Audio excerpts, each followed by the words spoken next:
Well, I wish I would have got further for you guys. I only got the exhaust manifold put on, the gasket put on, the new tube and stuff in the back, and then I got pulled off to go down there with Brian. He had a few exhaust manifold studs that were broke off well below the surface of the cylinder head, and that's kind of like my bread and butter. Um, in tight spaces on the passenger side, on those 6/8s, on the driver's side, it can be a nightmare getting those studs out of there if you're not seasoned, if you're not experienced to get them out of there. So I went down there and buzzed them all up, welded nuts and stuff on them, extracted them, pulled those out of there for him, and then had to go back down there and re-tap a hole for the cylinder head because it's just so wallered out and open that I had to tap it, insert it, and I ended up getting that all locked in and done. And then one of the semi-skills come down to me and he says, "Hey, I got another problem. I got this backup camera not working," and another tech looked at it, couldn't figure it out. He put a camera and stuff in it. I'm looking at it. I can't figure out certain things or whatever. I need some guidance. And I said, "Well, did you initialize the camera again? Did you make sure it was initialized correctly?" And he says, "Yeah. I mean, as far as I know, it was done." I said, "Let's do it again real quick, and then I'm going to take you and show you some veteran basics, but also good tips that you can carry with you for a long time on these F-150s. I'll take him to the back of the truck, and I said, lay down right here. So we lay down underneath the back of the truck, and I said, look at all these connectors right here at the back of this truck on the driver's side rear corner where all the bed comes together. There's like 5 or 6 connectors right there, right? And they're all dirty. I mean dirty. And I was explaining to him and educating him, these connectors like to rot out back here because all the water and stuff gets thrown back here. But do you notice anything at first glance? And he was like, no, I don't see anything. And I said, look at the connectors. Do you see anything? No. He said, no, I don't see anything. And where the guide vanes on the male side goes into the female, where they were supposed to be, let's use my nose as like the end point right here, where they're supposed to be butted all the way up to the end, it's pulled back. And you could see the guide slides on both sides of the connector, and I was like, watch this. Pull it apart, all kinds of junk fell out of it, tapped it all, no corrosion, no nothing. Took it, slid it all the way back in there, pushed it beyond it, snap, brought it back, and I said, now go try your reverse camera. Oh, it's working now. And then one of the other lube techs he's really trying really hard to come up in the field, and we had a used car that was traded in, and we had a stud that was snapped off, and he wanted to pull the wheel bearing out of it and go press the stud in. Regardless, he doesn't have the stud puller kit or the draw through kit. He wanted to do it, which I completely okay with them taking extra time if they're doing it correctly, and went and used the pressed it in properly. I don't have a problem with that. But in order to get that out of there, he stripped out one of those Torx bolts. And he says, what do I do now? It's a male Torx E14. And he said, I kind of made the top of the head much fatter and stuff, and I couldn't get it to budge from the wheel bearing. And I told him, I said, you want to know another veteran trick?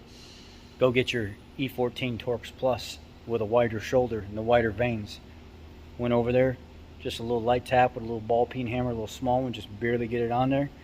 Take a little torch, heat up the ear of the wheel bearing, spun it out of there like butter. And he said, how do you know all this stuff? And I said, it's experience, man. Years of experience.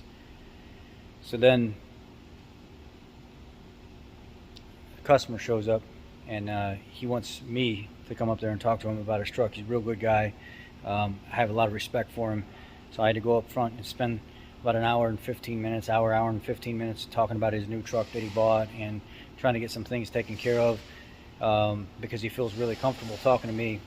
And it's a sales deal, but he wanted me to come up and talk to him because he trusts me. So I went up and spent some time doing that, and yeah, then dealt with some programming issues earlier today that people couldn't get figured out. So I didn't quite get done what I could have got done today. I could have got done a lot more, but we're short like 5 guys in the shop right now, and it's up to those of us that are here to step up. And I'm not doing anything different. I'm just doing more of what I would typically do. So today was kind of mentally exhausting for me, but at the same time very fulfilling, being able to help other senior master techs, be able to help other semi-skilled techs, just because it's just kind of what I do.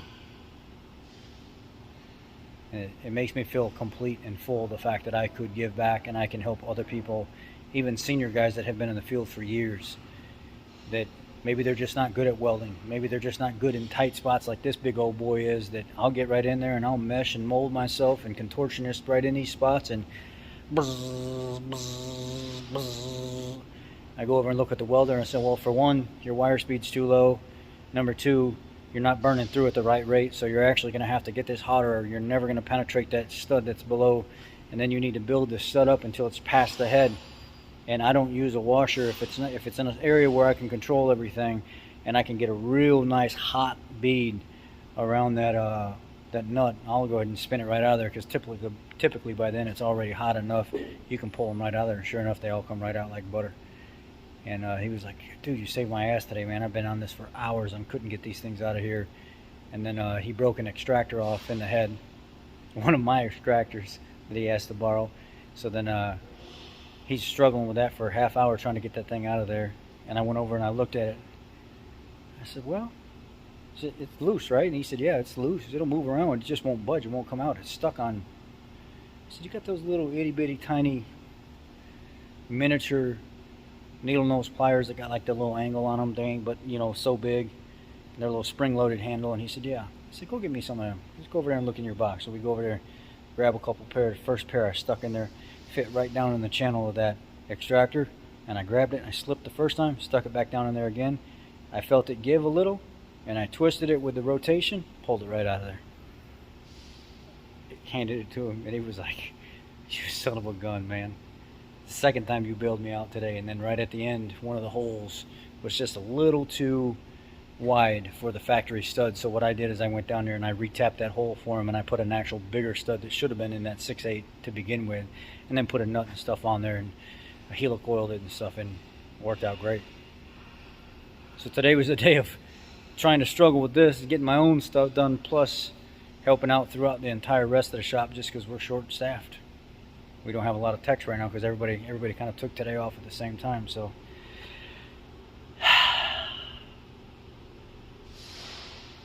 been a long day. On these 3.5 EcoBoosts, you'll get a PO299 code set, a PO430 and PO420 code for stuff like this. So basically what ends up happening is maybe I'll throw a little video right here at the end showing you guys kind of what this is. You see how this manifold's set up, and there's a stud here, stud here, stud here, stud here, stud here, stud here. There was no stud there before, and a stud here. Or they move this one over or something. They just distribute the weight a little bit more even, because these two studs right here on the bottom like to break all the time. And on cold start, you'll get like a whistle sound, and it'll be coming from this back area because it'll blow out. And you'll lose boost in this area as well, or you'll lose manifold vacuum or manifold pressure right here, so you'll have underboost conditions, or you'll have just wonky, you know, PO420, PO430 codes, because you're introducing false air in between exhaust pulsing, and it's just it's a bad situation overall to have to deal with something like that, because these cats are showing signs of being bad. And when I put the new cats in, I don't drop the subframe because these bolts are rotten. You see here, I got to tap this bolt. This bolt broke on this front cradle, and this bolt over here broke. So I got to heat these up and get them out of here tomorrow. But those are nothing compared to these breaking in here. They're real bad. Trying to get those out of there. So yeah, I don't drop the subframe. What I do is I go to the front of the exhaust.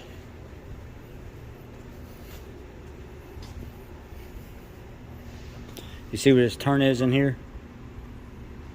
I forget how do I do this one? Here.